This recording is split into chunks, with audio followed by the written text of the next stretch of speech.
Retro Quickies, AD&D Dragonstrike. I never played Advanced Dungeons & Dragons. My starting edition was 3rd. Not that it matters much here, because while there are a bunch of AD&D licensed games on the NES, almost all of them are specifically set in the Dragonlance setting, and are based mostly off the novels, or at least a few of them follow the adventuring party from said novels. This is also the only one that is not some flavor of RPG, believe it or not. Dragonstrike, instead, is one of the only D&D games where you actually play as a dragon.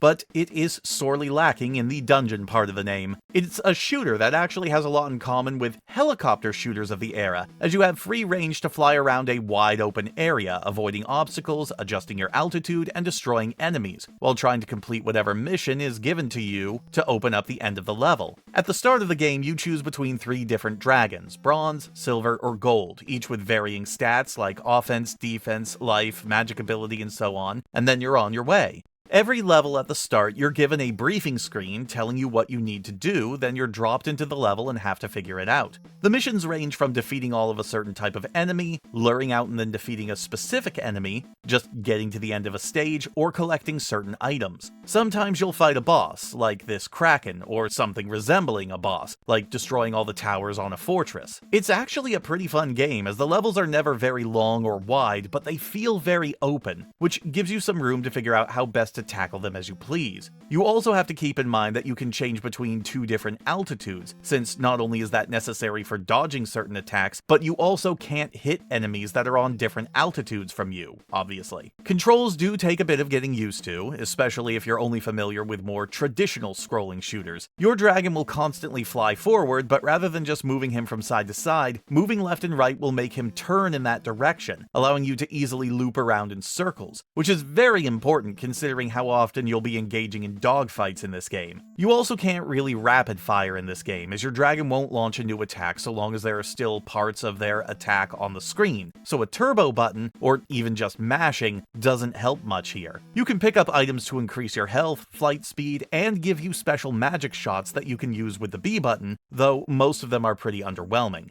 And it's easy to lose track of what kind of magic shot you have, since you don't have an inventory screen, and with how much stuff you end up picking up, you won't be able to remember what you have on hand. You also fly at a pretty decent speed. You're much faster than most other airborne enemies, and can turn a lot faster than them too. But you don't go too fast that you can't be precise when it matters, like this level where you have to steer your dragon through a canyon without clipping the cliffs and taking massive amounts of damage. This game is pretty cool, but there are some mechanics that make it a bit harder than it has to be.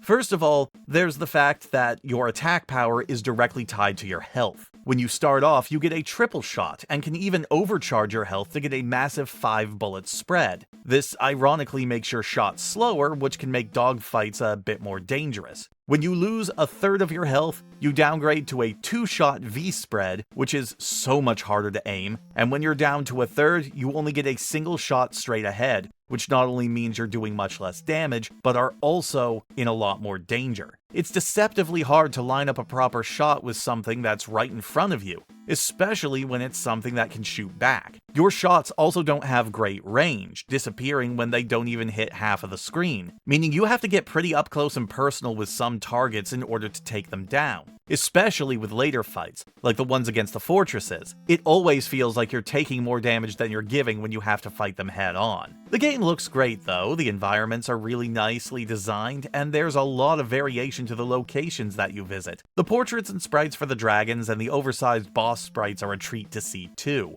The game even has some pretty decent music, but its difficulty is a pretty major turnoff. Even on easy mode, and I'll be honest, I didn't double check to see exactly what changes from one difficulty level to the other, the game is pretty unforgiving with you. But the fact that it gives you unlimited continues is a big plus, and the missions themselves aren't even that long. So even though you have to restart from the beginning if you continue, you never feel like you lose that much progress. This is a pretty solid game, it just suffers from a few decisions that give it that NES difficulty quality. At the very least though, it's easier than trying to actually learn how to play AD&D.